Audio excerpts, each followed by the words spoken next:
В Давлекановском районе произошла страшная трагедия. При пожаре погибли 5 детей и взрослый мужчина.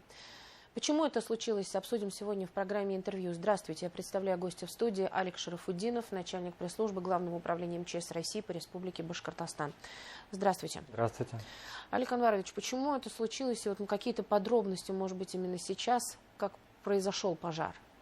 Сейчас у нас по факту этого пожара возбуждено уголовное дело. Следственными органами рассматриваются и устанавливаются все обстоятельства произошедшего, в том числе прокуратурой.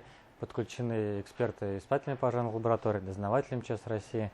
То есть комплекс работы сейчас проводится по поводу установления причины и всех нюансов обстоятельств произошедшего. Действительно, в одном из помещений квартиры, двухкомнатной, на диване, были обнаружены 5 детей погибших. Рядом с ними на полу был обнаружен погибший мужчина. В ходе, так скажем, дознания было установлено, что мать находилась на работе, и вот в 5 часу утра она возвращалась домой, услышала звук пожарного извещателя, который работал, побежала в свою квартиру. К сожалению, дети и мужчина были уже без признаков жизни. Далее выбежала уже в подъезд и позвала соседей на помощь. Соседи пришли, как такового сильного горения уже не было, но вот остатки горения ликвидировали с помощью обычного, скажем, ведра с водой. Далее пожарные уже приехали, обследовали, установили, и так далее. Что касается причин, сейчас пока преждевременно говорить, будет это все установлено в рамках уголовного дела, но тем не менее горение распространялось достаточно быстро, и тот самый извещатель, который был установлен в квартире и выдан бесплатно по программе, как в многодетной семье, он был установлен в коридоре, а горение началось предварительно с кухни. То есть из кухни огонь быстро по ночному потолку перекинулся в коридор и дальше зашел уже в зал, где как раз таки спали дети. Сейчас устанавливается факт сработки, извещатель, но как мать уже подтвердила, она слышала этот звук извещателя. Почему он не разбудил, скорее всего, и сейчас рассматривается как такое из основных причин, это из-за интенсивного быстрого горения. У нас натяжной потолок очень быстро горит, и он на нем был установлен, соответственно, он просто упал, отцепился, упал на пол, и пока дым, так скажем, не опустился до пола, соответственно, он не сработал. Все как бы банально просто, но сам факт, что было достаточно всего лишь 5 глотков вдоха едкого, и дети просто не проснулись. То есть вы говорите, что 5 детей находились на диване, и мужчина уже наоборот на полу? Мужчина, вероятнее всего, пытался спасти? Из соседней комнаты вышел, пытался доползти, спасти, но, к сожалению, едкий дым – это такая серьезный, так скажем, момент, где даже взрослые теряют сознание, просто надышавшись. Пожар произошел поздно ночью, верно понимаю? Поздно ночью, да. Нет никаких сейчас именно, может быть, версий, почему, что случилось, замкнула проводку и так далее, почему началось возгорание? Сейчас рассматривается несколько версий, огонь с кухни начался, там много и различных электроприборов, и удлинителей и так далее. То есть сейчас детально все, так скажем, возможные источники возгорания изъяты следственными органами, и будет уже в ходе экспертизы устанавливаться, что стало причиной этого пожара. Как вы говорите, здесь не столько было открытое горение, я правильно понимаю, а достаточно было несколько вдохов именно... Да, сам натяжной потолок, он быстро горит и интенсивно выделяет горючие материалы. То есть обычный пластик, черный такой едкий дым, который там достаточно вдохнуть, и, соответственно, уже человек теряет сознание, в данном случае просто не просыпается. То есть такие случаи случаются, и так скажем, площадь пожара, она всегда небольшая. То есть 2, 3, 4 квадрата это достаточно, чтобы человек не проснулся. Какой возраст у детей был? Я знаю, что самому маленькому примерно 3, 21 года рождения. 2 детей, это 2 мальчиков, они близняшки, 2021 года рождения, 2 девочек, 2019 года рождения, тоже близняшки, и 1 постарше девочка, 2017 года рождения. То есть совсем маленькие еще, некоторые в школу не ходят, но, к сожалению, случилась такая беда, это такая общая наша трагедия.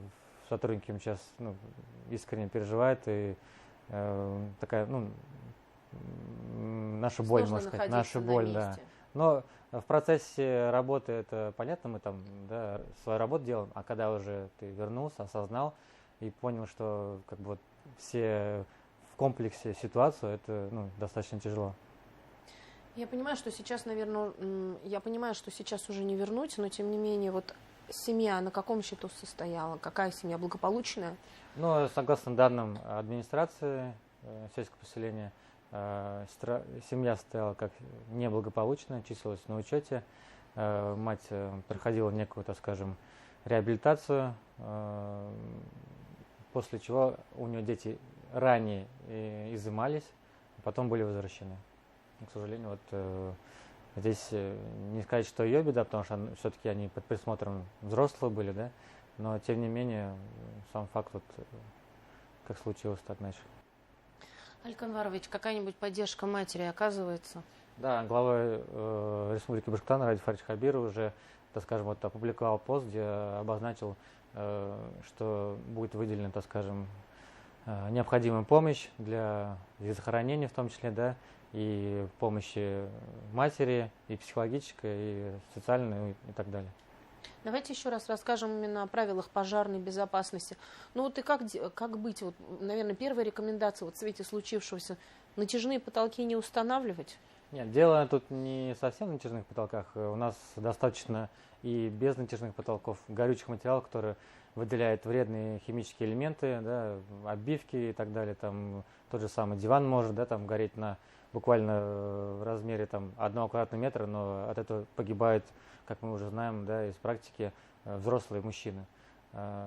Здесь безопасность должна начинаться с самого себя, то есть проверить электропроводку лишний раз, выключать все электроприборы на ночь, не использовать неисправные удлинители, возможно, да, которые, если включаешь, чтобы розетка в нем не болталась, да, телефоны, гаджеты тоже не ставить ночью на зарядку.